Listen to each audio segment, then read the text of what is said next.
Yeah.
आमुची निश्चिंती नाही देखिले मेरे भोग सुखाचे सुखडे घरी ताकाचे सरोवर येथे नवनीताचे पूर नाही देखिले ते मिळे भोग सुखाचे सुखडे तुका म्हणी आता आम्ही नवजो दवडिता घरी ताकाचे सरोवर येथे नवनीताचे पांडुरंगा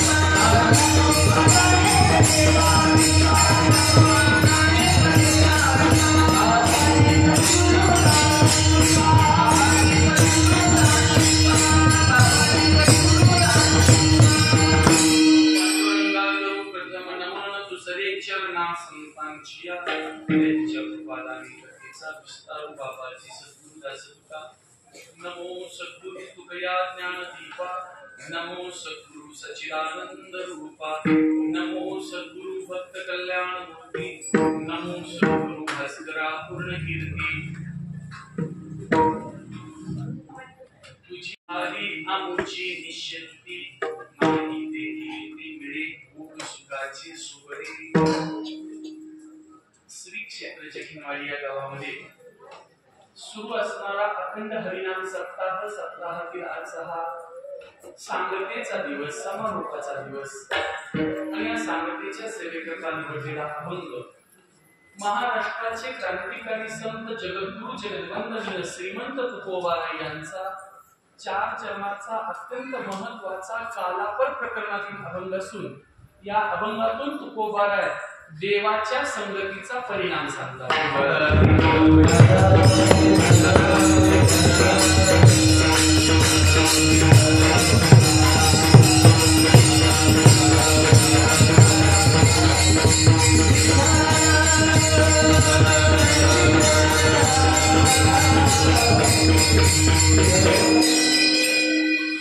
काला हा सप्ताहातील अत्यंत महत्वाचा दिवस असतो, सांगतेचा दिवस असतो। आज आपल्या सप्ताहाची सांगता होत असते, समाप्ती नाही का? समाप्ती वेगळी आणि सांगता वेगळी। सप्ताहाची सांगता होते आणि आयुष्याची समाप्ती फक्त आपल्या आयुष्याची होत असते, सप्ताहाची नाही। आज बघा सकाळी सांगता जेव्हा करतो आपण तेव्हा ज्ञानेश्वरीच्या पहिल्या अध्यायाच्या 5 ओव्या घेत असतो। याचा अर्थ असा आहे आजपासून पारायण सुरू झालं, सुरू। आणि ते कुठं करायचं असतं? घरी करायचं असतं। पुढल्या वर्षीचा सप्ताह सुरू होईपर्यंत ज्ञानेश्वरीचं एक पारायण प्रत्येकाचं पूर्ण झालं पाहिजे। फक्त चहा आणि नाश्ता आपला आपलाच घरी करून खायचं बरोबर भेटणार नाही। आजपासून आपलं पारायण सुरू झालं। आजचा दिवस हा काल्याचा दिवस असतो। काल्याच्या कीर्तनाशिवाय बोलायचं नाही, बोलू नका, शांततेत तुमचं काम। आणि आनंद साधारण महत्व आहे। काल्याचं कीर्तन हे कळसाचं कीर्तन असतं। तसं सगळ्यात महत्वाचा कळस कुठला असं तर आयुष्याचा कळस बरं का। आपलं आयुष्य पण कळसाला पोचावं का नाही? आपल्या आयुष्याच्या इमारतीचा आपण फक्त पाया पण नीट अजून काढला नाही, कळसाला पोचायचं अजून लांब आहे। आयुष्य कळसाला पोचलं कधी म्हणावं? पैसे कमवल्यावर आयुष्य कळसाला पोचलं म्हणावं? मुलं बाळ झाली, संसार चांगला झाला, आयुष्य कळसाला पोचलं म्हणावं? आयुष्याचा कळस कधी निर्माण होतो एवढा मुद्दा नीट लक्ष देऊन ऐका। ज्या दिवशी आपली इंद्रिय भोगात रममान न होता अंतरंगामध्ये आत्मानंदामध्ये रममान व्हायला सुरुवात होतील त्या दिवशी जीवन कळसाला पोचलं असं समजावं। 2 प्रकारचे आनंद आहेत, एक विषयानंद आणि दुसरा आत्मानंद।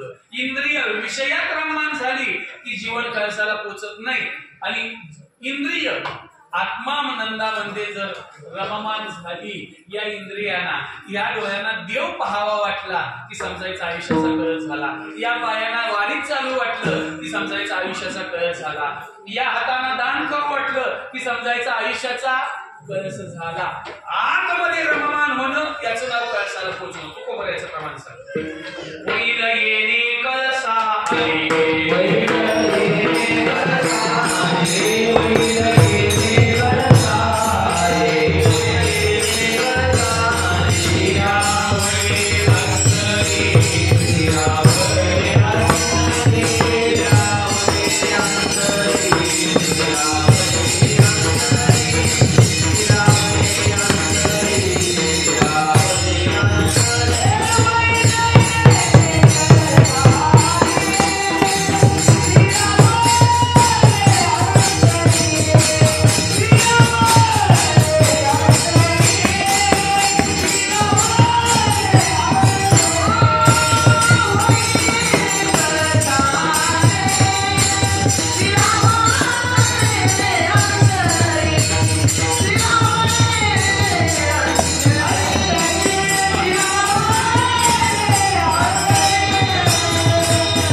अंतरंगामध्ये आपलं चित्त आणि मन स्थिर होणं त्याला कळस म्हणतात बरं का.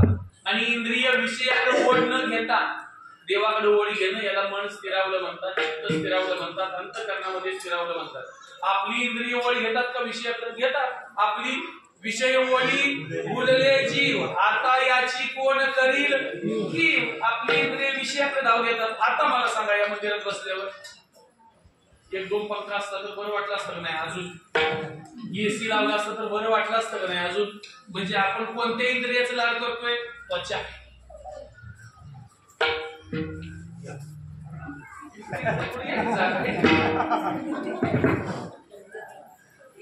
जरा याला पण पुढे सरा म्हणून तो मुलं पण हे काही सांगा महाराजाकडे जर लाडके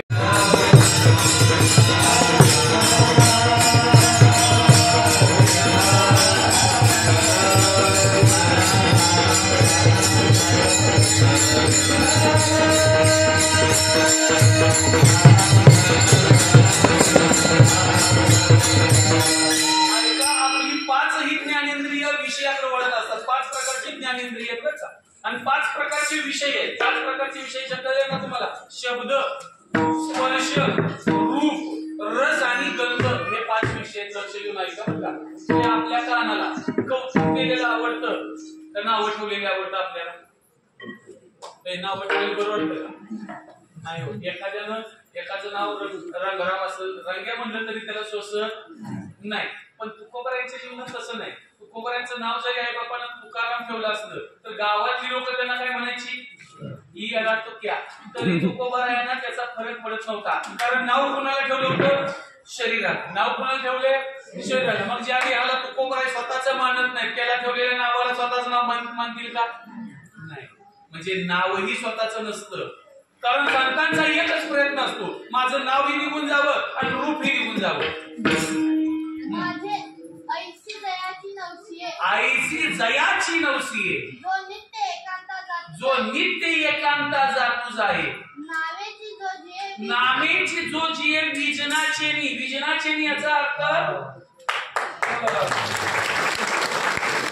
अजून एक गोष्ट सांगितले बरं का. माझं नाव माझे असते पण लोपो, नाम रूप हरपो, मज झाले वासिको भूतजात. तुकोबरायांची इच्छा काय आहे, मला बघितलं की लोकांना भ्यावं, माझ्या जवळ येऊ नये आणि माझं नाव आणि रूप निघून जावं. आपल्याला वाटतं का आपलं नाव आणि रूप निघून जावं, ते आपलं रूप निघून जावं असं वाटतंय का? आणि निघून जात असं वाटत असतं तर खानापूरला पार्लर मध्ये गेली असते. म्हणजे रूप आपल्याला यावं वाटतं का जावं वाटतं? 60 वर्ष झाली तरी आयब्रो करायला जात नाही का नाही? म्हणजे नाव आणि रूप यावं वाटते का जावं वाटते? मला तुम्ही बोललेलं लय आवडतं बरं का, यावं वाटते. पण तुकोबरायला आपलं नाव यावं असं वाटत नाही. नाव आपलं जावं, रूप आपलं जावं. हा, लक्षात ठेवा. म्हणून संतांच्या दृष्टीनं संतांचे कान विषयात रमलेले नाहीत. संतांचे कान निंदा स्तुतीला बळी पडत नाहीत. आपल्याला कौतुक केलं की बरं वाटतं. संतांना निंदा आणि स्तुती दोन्ही असतात.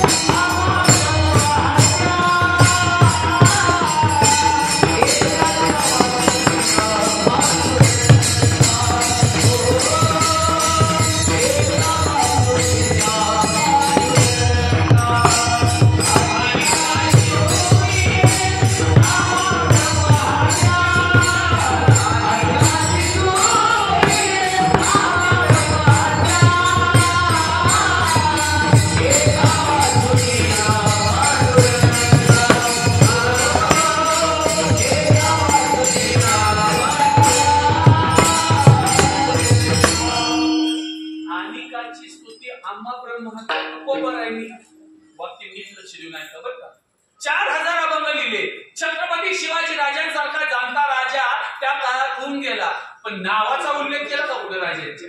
कारण या वाचेला काही बंधनं घालून देत होती. देवाचं नाव सोडून एकाचं सुद्धा नाव त्या गाथेत येऊ द्यायचं नाही.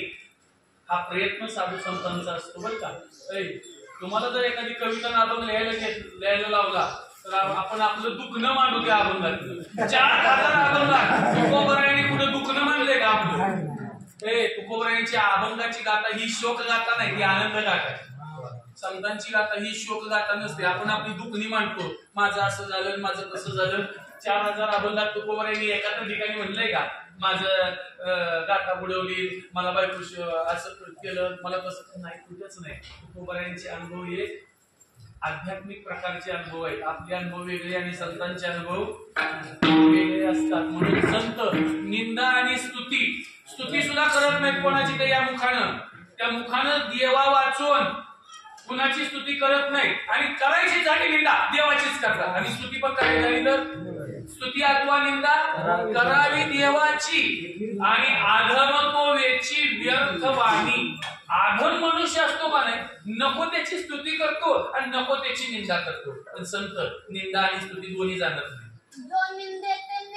जो निंदे ते नेघे, स्तुती नष्ट लागे. आकाशानं लगे लेपू जाई. सकाळी सोपं उदाहरण आहे सांगा. पावसाळ्यात आपण भिजतो पण आकाश भिजतंय का? हा बरं. उन्हाळ्यात आकाश तापतंय का? आकाश उन्हाळ्यात तापत नाही, पावसाळ्यात भिजत नाही आणि हिवाळ्यात गारठून जात नाही. तिन्ही ऋतूत सुद्धा आकाश एकसारखं असतं. तसं संतांच्या जीवनात दुःखाचा उन्हाळा आला, सुखाचा पावसाळा आला आणि काही प्रसंगाचा हिवाळा जरी आला तर संत या तिन्ही प्रसंगात एकरूप असतात. निंदे ते नेघे म्हटले, याचा अर्थ समाज निंदा देतो संतांना, पण संत ती निंदा आपल्याकडे घेत नाहीत. निंदे ते नेघे, स्तुती नष्ट लागे. स्तुतीनं त्यांना आनंद होत नाही. तुकोबरायाने जर जाऊन जरी कुणी स्तुती त्यांची करायला लागली तरी त्याला त्यांचा आनंद वाटत नाही. मग स्तुती आणि निंदा या दोघांचा संतांच्यावर काही फरक पडत नाही. कारण त्यांचं इंद्रिय, कान नावाचं इंद्रिय त्यांच्या ताब्यात आहे. जे कानाच्या मागे हिंडतात त्यांना आपल्या स्तुतीचं बरं वाटतं बरं का. जे कानाच्या आधी नाही त्यांना आपल्या स्तुतीचं बरं वाटतं. काही लोक जोपर्यंत इंद्रियाच्या आधी नाहीत तोपर्यंत त्यांना जीवनाचा आणि आयुष्याचा कळस करता येणार नाही. जीवनाचा आणि आयुष्याचा कळस झाला कधी म्हणायचं, आपली इंद्रिय आपल्या ताब्यात असतील तर आयुष्याचा कळस झाला असं म्हणायला काही अडचण नाही. आणि त्या दिवशी आयुष्याचा खरा काला करणं त्या दिवशी झालं म्हणा. काल्याचे 3 प्रकार आहेत बरं का. किती प्रकार आहेत बोलत चला. काल्याचे किती प्रकार? शाळाच घ्यायची आता अर्थ असतो. काल्याचे 3 प्रकार. दही भाताचा काला, हारी नामाचा काला आणि तिसरा अभेदाचा काला. 3 प्रकार लक्षात आले का? पहिला यासाठी तुमचं लक्ष पाहिजे असेल. मला माहिती आहे तुम्हाला जरा उकळत असेल, पण जरा लक्ष द्या. पहिला दही भाताचा काला, दुसरा हरिनामाचा काला आणि तिसरा अभेदाचा काला. कुठल्याही प्रकारचा भेद नसणं याला अभेद म्हणतात. ते तीन काले तीन प्रकारच्या वेगवेगळ्या शरीराने खावं लागतात बरं का. एका शरीरानं यातला कुठलाही काला खाता येत नाही. म्हणजे दही भाताचा काला खावा लागतो स्थूल शरीरानं. कोणत्या? स्थूल. आता जे आपल्या प्रत्येकाला आहे ना ते स्थूल शरीर आहे, या स्थूल शरीरानं कोणता काला खायचा? दही भाताचा. सूक्ष्म शरीरानं हरिनामाचा काला खावा लागतो. म्हणजे हरिनामाचा काला खाण्याकरता सूक्ष्म शरीर असावं लागतं. सूक्ष्म शरीरात काय काय येतं? मन, बुद्धी, चित्त, अहंकार. हे सूक्ष्म शरीर. सूक्ष्म शरीराशिवाय हरिनाम घेता येणार नाही. आणि कारण शरीरानं अभेदाचा काला खावा लागतो. तर तिन्ही काले महत्वाचे, पण पहिल्यापेक्षा दुसरा महत्वाचा आहे आणि दुसऱ्यापेक्षा तिसरा महत्वाचा आहे. आता काय दही भाताचा काला काय आजपर्यंत आपण खाल्ला नाही का? दही भाताचा काला खाल्ला काय नाही आतापर्यंत? दही भाताचा काला खाऊन पण जात काय सुधारले असं वाटतंय का तुम्हाला? सुधारत नाही. आणि काय काय तर सप्त्यात घेऊन ते बिघडत असते. काय काय माणसं सप्त्यात असतात, पुढे असतात, पण त्यांच्या गुणात बदल नाही. चांगलं वागायचं त्यासनी माहित नाही, दुसऱ्याचा द्वेष करायची वृत्ती गेलेली नाही. त्यांनी दही भाताचा काला खाल्लाय पण त्याचा काय उपयोग नाही. जोपर्यंत आमच्या मुखातनं नामस्मरण येत नाही तोपर्यंत हरिनामाचा काला झालाय असं म्हणता येणार.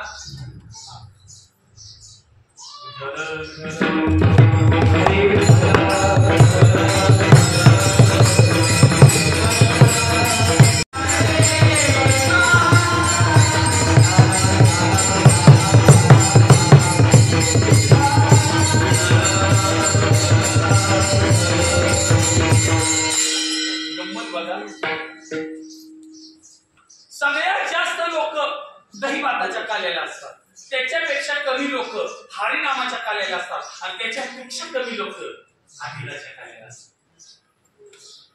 आज पंक्तीला जेवढी आहे हरिपाठाला तेवढे असतात. हरिचं पाठ करायला तेवढे असतात पण हरिपाठाला तेवढे नाही. बोलू नका मावशी, बोलायचं आपलं काय असेल पण बंद करून चालते. आजच्या दिवस बोलायचा नंबर माझा आहे किंवा माझ्या याच्या दाटीकडे म्हणते तुमचं चपात्या करायचं का? चपाती करतो तर बोलावं लागतं. ही रेसिपी आहे का चपातीच्या? म्हणजे आधी बोलत चला, केली पुन्हा बोललं की मग ती छान वाजते असं काय आहे का? हे आपल्या तोंडाला पण एक सवय नको ते बोलायला. अनंत वाचाल बरोबर आणि तुमच्या पुढे ओरडून दमलं सगळं महाराज. हरिनाम घ्या, हरिनाम घ्या. तोंडाला जी वैशिष्ट्य दिलेली असते ती सुटती का? आता लहान लेकरांचं आपण सांभाळून घ्यायचं. ती लहान लेकर आहे. अजून 4-5 जण असती मला ती अंगणवाडीतली पण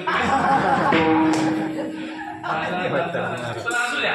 इकडे सप्त्यात नपूत असती गाण्याची डाकडे येऊन बसण्यापेक्षा ही लहान लहान निष्पाप लेकरं आलेली काय वाईट? दंगा केला तर काय वाईट? कारण मी मोलात शिकवलाय. यांना संस्कार झाले पाहिजे, तिथं सप्त्यात आलं पाहिजे, चांगलं वागलं पाहिजे, हे इथंच कळलं पाहिजे. नाहीतर काय असतात बांबू सारखी. बांबू एक असा जात आहे बरं का. बांबू ती चंदनाच्या झाडा शेजारी जरी उगवली ना तरी सुद्धा चंदनाचा वास आपल्याला लागून घेत कोण? बांबू. तेव्हापासूनच म्हणते देव बांबू सुधारायचा. कुठं जायचं? बांबूला गाठी असतात. बांबूला काय असतात? गाठी. म्हणून नेहमी बांबू एका आतल्या गाठी असतात. तुम्हाला तर काही गोष्टी अशा असतात चांगल्या संगतीत जाऊन ती काही सुधरत नाही. आपल्याला महत्वाचा विषय काय चाललाय? 3 प्रकारचे काले. पहिला काल आहे हरिनामा. पहिला काल आहे दही भाताचा काला. त्याला स्थूल शरीर असावं लागतं बरं का. या स्थूल शरीरानं दही भाताचा काला खाता येतो. एक लक्षात ठेवा, दही भाताचा काला तर आपल्याला खायचाच आहे. पण याच्यापेक्षा सगळ्यात महत्वाचा काला कुठला आहे? हरिनामाचा काला. हरिनामाचा खिचडी काला. प्रेमी मोहिला साधने हरिनामाचा खिचडी काला. ते हरिनाम घ्याबरोबर नुसत्या हरिपाठात सांगितलेलं हरिनामाचा लाभ सांगू का? नुसत्या हरिपाठात नुसतं लाभ आहे का? बरं किती होते तुम्ही सांगायचं? एक पुण्य प्राप्त होतं, पाप निघून जातं. म्हणून तुम्ही मोठ्यानं मोजा बरं का. पहिलं पुण्य प्राप्त होतं, जे पाप निघून जातं. 2 द्वैत बाधा होत नाही, भूत बाधा होत नाही. 2 कुळाचा उद्धार होतो, 3 लोकांचा उद्धार होतो. यम त्या कुळाकडे लक्ष देत नाही, कुल शुद्ध होतो, मोक्ष प्राप्त होतो, वैकुंठ प्राप्त होतो, निजस्थान प्राप्त होतो, सिद्धी प्राप्त होते, भुक्ती मुक्ती प्राप्त होते. नामधारकाला देवाला नामधारकाची करुणा येते, प्रपंच निवृत्ती होते. किती झालं? अजून काय? सर्व दोष निघून जातात. 16 किती लाभ झालं? आता याची प्रमाण नुसते आहे का? सगळ्याची वाटत पुण्य प्राप्त होतं. हरिमुखे म्हणा, हरिमुखे म्हणा. दुसरं ज्ञानदेवा ध्यानी, रामकृष्ण मणी, अनंत जन्मोनी पुण्य होय, पुण्य प्राप्त जातं. पहिला लाभ. दुसरा लाभ आहे का? पाप निघून जातं. हरि उच्चारणी अनंत पाप राशी, जातील लया शिक्षण मात्रे, तृणाग्नी मेणे समरस झाले, तैसे नामे गेले.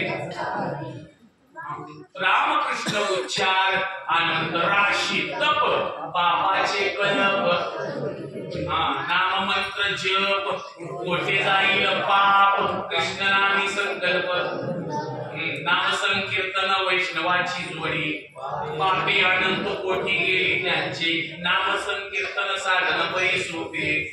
जळतील पापे जन्मांतरीची, पाप निघून जाते. याला 6 प्रमाण सांगितले. द्वैत बाधा राहत नाही. हा हलका, तो उच्च, हा नीच, असा द्वैत बाधा राहत नाही. काय प्रमाण? एकतत्व नाम साधिती साधन, आणि द्वैताचे बंधन हे संतांच्याकडे द्वैत नसतं. लोहाचे साकडे परिसा, लोहाचे साकडे परिसा, न जोडे अंधारू रवी तैसा, न जोडे अंधारू रवी तैसा. द्वैत बुद्धीचा तैसा सदा दुकाळ जया, द्वैत बुद्धीचा तैसा सदा दुकाळ जया. ज्ञानोबरायांची ओवी आहे काय बघा. लोहानं परीस, या दोघांची भेट होणं लय अवघड आहे.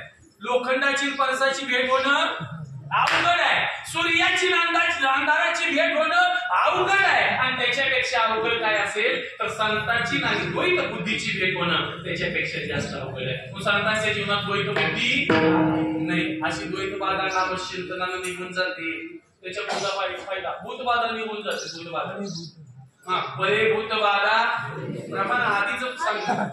हरी उच्चारणी मंत्र पै आधार, आणि पळे भूतबाधा केली. 5वा लाभ 2 पदाचा उद्धार होतो. काळ वेळ नाम उच्चारिता नाही, दोन्ही पक्षपाही उद्धरती. 3 लोकांचा उद्धार होतो. पुराण प्रसिद्ध बोलिले वाल्मिक, नामे 3 लोक उद्धरती. कसला काला चाललाय आपला? हा लक्ष आहे ना? देणार आहे. 2 वर्ष आपल्या पारायणाचं 28 वर्ष झालं. तुम्ही किती पंक्ती खपवलं, पण काय ध्यानात एवढं ठेवत ध्यानात का राहत नाही माहिती का? पडक्या जमिनीतलं पीक काही चांगलं नीट उगवतं का? नाही. जमीन नीट करावी लागते, मग बी चांगलं जर टाकलं ना ते उगवतं. आपलं जी शरीर आहे ना ते त्रिगुणांनी भरलेलं आहे. त्यामुळे या जमिनीत आपण जरी एखादा चांगला विचार टाकला तो नीट रुजत. हरिपाठ किती जणीचा हरिपाठ पाठायचं सांगा बरं मला. हा बोलतात हरिपाठ 5 जणी, 1 2 बरं काही का असं ना. दोघींच्यासाठी मनापासून एका टाळ्या वाजवा. आता तुम्ही सांगा तुमच्याकडे बुद्धी नाही असं आहे का? तुमच्या बुद्धीत एवढं साठवलं जाते. 10 वर्षापूर्वी एखादीनं लग्नात किती रुपयाची साडी आणली आहे आणि आपल्याला तिला किती माघारी द्यायची आहे ही कसं देणार होते? म्हणजे आपल्या बुद्धीत चांगलं साठवलं जाते का वाईट? आपल्याला कोण काय बोललं होतं आणि त्याच्या बदल्यात आपल्याला त्याला कसं उलट बोलायचं आहे की आपल्या डोक्यात चांगलं साठवलं जाते. मग हरिपाठ साठवलं जातोय का? नाही. पण लक्षात ठेवा त्या बुद्धीचं सगळ्यात मोठं कौशल्य काय असेल तर देवाला साठवणं हे त्याचं कौशल्य आहे. बुद्धीचे वैभव अन्य नाही तुझे, एका केशवराजे सकळ सिद्धी. या बुद्धीचं सगळ्यात मोठं वैभव आहे. याच्यात देव साठवणं. चौथा फायदा सांगितला भूत बाधा निघून जाते, पाचवा फायदा सांगितला 2 कुळाचा उद्धार होतो, 6वा फायदा सांगितला 3 लोकांचा उद्धार होतो, 7वा फायदा यम त्या कुळाला वर्ज्य करतो, ज्ञानदेवा मंत्र हरिनामाचे शस्त्र आणि यमे कुळपत्र हे नामचिंतनाचं किती जरी फायदे सांगितलं तरी फायदे संपायचे की सगळी प्रमाण आहे. हरिपाठात एकदा नीट बघून घ्या तुम्हाला नावाचं किती फायदा, व्यवहारात नावाचा एवढा फायदा आहे तर परमार्थात किती असेल. एकदा फक्त बाहुल्यावर तुम्ही नवऱ्याचं नाव घेताय, अर्ध्या प्रॉपर्टीच्या मालकीने होऊन नवऱ्याचं नाव घेतलं तर अर्ध्या प्रॉपर्टीचं मालक होते, मग देवाचा रात्रंदिवस घेतल्यावर त्याच्या सगळ्या प्रॉपर्टीचं मालक आपण होणार नाही का? होतो. एकदा त्याचं नाव घ्या, त्याची सगळी संपत्ती आपली झाल्याशिवाय राहत नाही. फक्त त्याचं अंतःकरणातून नाव घेणं गरजेचं असतं. हा हरिनामाचा काल आहे बरं का. पहिला काला दही भाताचा, दुसरा हरिनामाचा आणि तिसरा अभेदाचा काला. फक्त पहिला काला कशाने खायचा आहे? स्थूल शरीराने. दुसरा काला सूक्ष्म शरीर म्हणजे काय आलं? मन आलं बरं का त्याच्यात. मन कसं असलं पाहिजे याच्याच विषयी गीता सांगते. मन कसं असलं पाहिजे ऐका. मन प्रसाद सौम्यत्व मौनम आत्मविनिग्रह सं तत्व संशुद्धी तत्तपोमान समुच्यते. पहिलं मन प्रसाद असलं पाहिजे. मन म्हणजे मन प्रसन्न असलं पाहिजे. कसं असलं पाहिजे? मन करारे प्रसन्न सर्व सिद्धीचे. मन प्रसन्न असलं पाहिजे. पण आपलं मन कसं असतं माहिती आहे? काहीतरी मिळालं की प्रसन्न होते आणि गेलं की दुःखी होते. मिळाल्यावर आपलं मन प्रसन्न होतं म्हणजे संयोगानं प्रसन्न होतं आणि वियोगानं दुःखी होतं. समजून चाला. तुम्हाला कानातलं केलं कसं वाटतंय? कसं वाटतंय? लय वाईट वाटत असतं तर ते द्या. कानातलं केल्यावर कसं वाटतंय? छान वाटतंय. त्याच्या पुढल्या आठवड्यात पाठल्या केल्या आता कसं वाटतंय? म्हणजे संयोग झाल्यावर वाटतंय का? त्याच्या पुढच्या आठवड्यात गळ्यातलं केलं आता कसं वाटतंय? अजून छान वाटते. त्याच्या पुढच्या आठवड्यात अंगठ्या केल्या अजून कसं वाटते? छान वाटते. म्हणजे जसं जसं मिळालं तसं छान वाटते. आणि त्याच्या पुढल्या आठवड्यात कळलं हे सगळं सोनं खोटं आहे आता कसं वाटते? आणि फुंके भाता फुगे रेचिलिया सवेची उपगे तैसा संयोगे वियोगे चढे ओटे. तुमचं आमचं जीवन अज्ञानी जीवन असतं. लोहाराच्या भात्यासारखं असतं. लोहाराचा भाता हवा फुगला की फुगतो आणि हवा गेली की चिपकून जाते. तसं आमचं पण तसं आहे.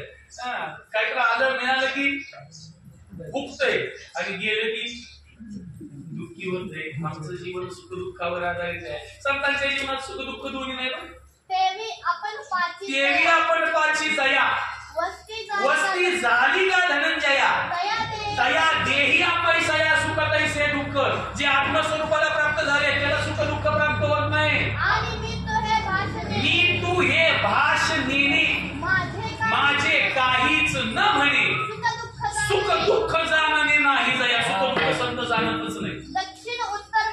दक्षिण उत्तर मारुता मेरू जैसा पंडुसुता तैसा सुख दुःख प्राप्ता मध्यस्थू जो. सोपं उदाहरण सांगितलं बघा. बसा चपातीच्या ढिगापिशी बसायचं पंक्तीला बसायला. ऐका काय छान उदाहरण दिले बघा. दक्षिण उत्तर मारुता. मारुत म्हणजे मारुतरायाचं इथं मंदिर आहे. मारुत म्हणजे काय? मराठी भाषेतला शब्द आहे. मारुत म्हणजे हवा. मारुत म्हणजे हवा. आणि असा मारुती जो वायुसूत आहे त्याचं नाव मारुती बरं का. मारुत म्हणजे हवा.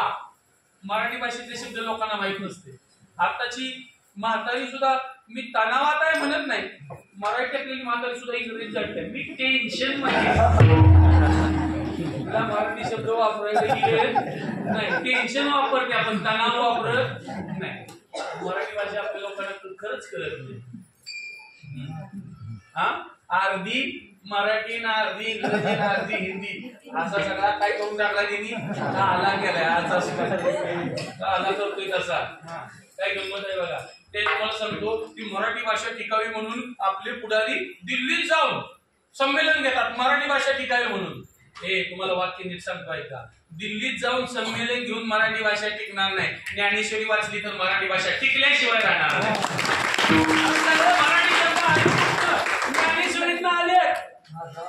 माझा मराठाची बोल कौतुके अमृता तेही पैजा जिंके ऐसी अक्षरे रसिके मिळवीन. मराठीचं खरं सामर्थ्य संत वाङ्मयात नाही. मराठीसारखी समृद्ध भाषा जगाच्या पाठीवर कुठलं नाही. कारण एका एका शब्दाला 1000 पर्याय येतात. नुसतं बघा शिरीच्या गळ्यात दोर दोर काढका रश्शी चरा कासरा किती शब्द आहेत. अजून ह्याच्यापेक्षा पण ही 5 सांगितलं अजून 4-5 असू शकते. गाव दुरी बघा 6-7 सांगितलं. इंग्रजीत आपण याचं फक्त एखादा किंवा दुसरा सांगू शकतो. म्हणजे एका शब्दाला किती पर्याय आहेत आपल्याकडं शेकड्यानं पर्याय आहे. हा म्हणजे मला सांगण्याचा भाव एकच आहे की संतांच्या जीवनामध्ये मनापासून केलेला काल असतो. मन प्रसन्न असतं संतांचं. कसं असतं सुख दुःखानं आलं काय म्हणून सुखी होत नाही तर गेलं म्हणून दुःखी होत नाही. आगा सुख दुःखाकारे आगा सुख दुःखाकारे गंधवे तेही जिये गोचरे गंधवे तेही जिये गोचरे तिये जया का समोरे होती तिये जया का समोरे होतीच ना. सुख दुःखाकारी द्वंद्व संतांच्या समोरच येत नाही. तिये जया का समोरे होतीच ना. सुख आणि दुःख दोन्ही संतांच्या समोर येत नाही. म्हणा शिवाजी महाराजांनी नजराणा पाठवला सुख झालं नाही आणि बायका पोरं दुष्काळात गेली दुःख झालं नाही. तैसे सुख दुःख रूपी द्वंद्वी जे पुण्य पापी न घेपी जाती सर्पी गरुड जैसे. साप काही जरी झालं तरी गरुडाला पकडू शकत नाही. तसं सुख दुःख काही जरी झालं साधूला पकडू शकत नाही. स्वप्नीचे राज्य का मरण नोहे हर्ष शोकाशी कारण उपवडलिया जाण जिया परी. स्वप्नातलं सुख आणि दुःख कसं आपल्याला मनावर घेत. स्वप्नातलं सुख आपण मनावर घेतो का. स्वप्नात जर समजा तुम्ही राज्याभिषेक तुमचा ठरलाय राज्याभिषेक झाला आणि आता या गळ्यात तुम्हाला राजा म्हणून माळ घालायचे आणि एवढ्या जर जाग आली तर आपण दिवसभर नाराज होतो का. आता राजा होणार तू केवढ्या जाग आली म्हणून. म्हणजे स्वप्नातलं राज्य पण आपल्या कामाचं नसतं. पण स्वप्नात एखाद्याचं घर पाण्यात वाहून गेलं तर त्याचं आपण दुःख मानतो का नाही. म्हणजे स्वप्नातल्या सुखाचा आणि स्वप्नाच्या दुःखाचा जसा मानवी जीवनावर परिणाम होत नाही तसं काय स्वप्नीचे वहिले जाईल रया. हा म्हणजे स्वप्नवत तसं जीवन सुद्धा स्वप्नवत आहे. म्हणून स्वप्नातलं सुख दुःख जसं जीवनावर परिणाम होत नाही तसं ज्याच्या सुखदुःखाचा मनावर परिणाम होऊ न देणं याचं नाव खरा काल आहे. याचं नाव खरा जगाची देह जाहले म्हणून प्रिया प्रिय गेले हर्षामर्षे ठेले दुजे नवीन. प्रिया प्रिय गेले म्हणजे आपले लोक काय आवडीचे असतात आणि काय अनावडीचे असतात. काही लोक आपल्याला आवडत नाहीत आणि काही लोक आवडीचे असतात. संतांच्या जीवनात तसं नाही. प्रिया प्रिय गेली. प्रिय आणि अप्रिय दोन्ही नसतं. म्हणून अंबाजीनं मारलं तरी ते अप्रिय नाही आणि कुणी त्याच्या कीर्तनात टाळ वाजवायला आले म्हणून ते प्रिय नाही. म्हणजे सगळे मारणारा आणि स्तुती करणारा दोघं पण समान असतात. निंदी कोणी मारी वंदी कोणी पूजा करी. मज हेही नाही तेही नाही वेगळा दोही पासोनी. अशा अवस्थेला पोचलेले असतात. मग संतांच्या जीवनातला काल असतो तो आगेडाचा काल असतो. तो गोबरा इतके सांगतात का म्हणे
कोठे अभेद देखील म्हणून वाक्य नीट ऐका. जोपर्यंत एकमेकाच्या मनाचा द्वेष जात नाही तोपर्यंत पारायणात काला केलाय असं म्हणता येणार. आपण कालवा केलाय पारायणात, काला केलेला नाही. काला करणं आणि कालवा करणं वेगळं असतं का? म्हणून लक्षात ठेवा, मनातला द्वेष निघून जाणं हा खरा काल आहे.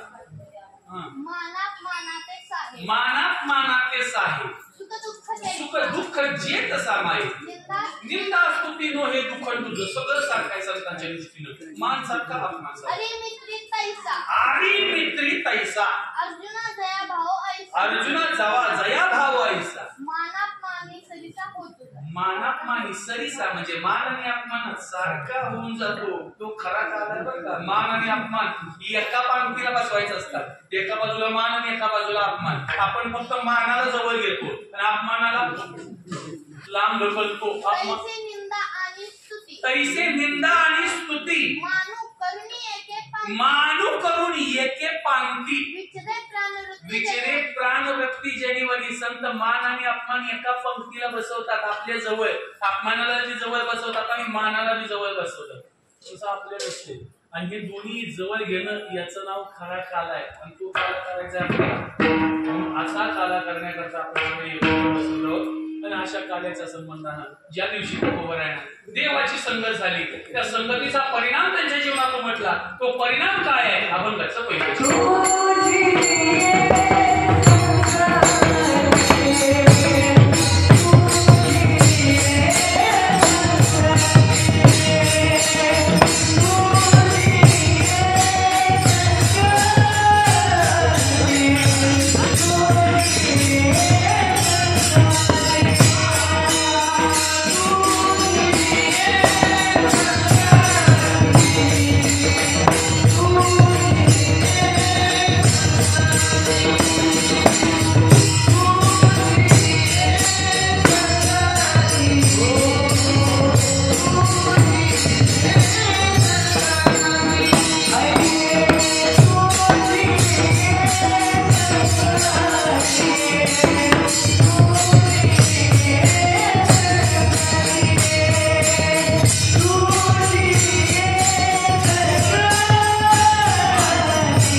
वारकरी वेशात आले आपल्या गावचं लेकरं त्याच्यापेक्षा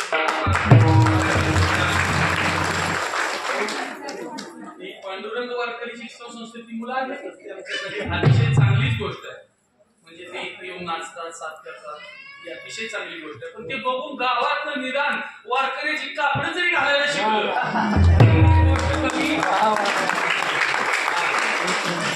मातले वैष्णव नटती नाना छंदे कोपऱ्या म्हणतात असं नाना छंदानं वारकऱ्याच्या वेशात नटणं चांगली गोष्ट आहे. चांगली समाधान वाटतं. फक्त आचार्य मामा आपलं तुमचं तिकडे जरा मला खुलवा कुठपर्यंत आहे ओके का? तर मग माझं ते तुम्ही काही पाठ केलेलं नाही त्यामुळे कधी समजा सांगितलं आपल्या हातात आहे. आता म्हणलं तर आता आणि पुन्हा म्हणलं तरी पुन्हा. की सत्यनारायणासारख्या पूजेसारख्याला अनुभव येतो. सत्यनारायणाच्या पूजेत कसं असतं ते बघा, बेल म्हणजे ती पाहणं वाहण्याकरता जी घेतली ती सांगत बसायची. बाबरीची नव्हती, ती आंब्याची नव्हती, वडाची नव्हती, ती कशाची नव्हती, पिपळाची नव्हती. स्वयंपाक तयार झाला म्हणलं लगेच सांगू टाकायची ती पाहणं बेलाची होती. लांबवायचं ना आखडायचं. शेतकऱ्याचं बघा, जातीवंत शेतकरी असतो म्हणायचं खाली आऊत किती लागतंय ह्याच्यावर लगेच बैल आकार करून लांबवतो. आणि तुमच्याकडे वेटर हा ती येटर माझ्या हातात आहे त्यामुळे काळजी करायची.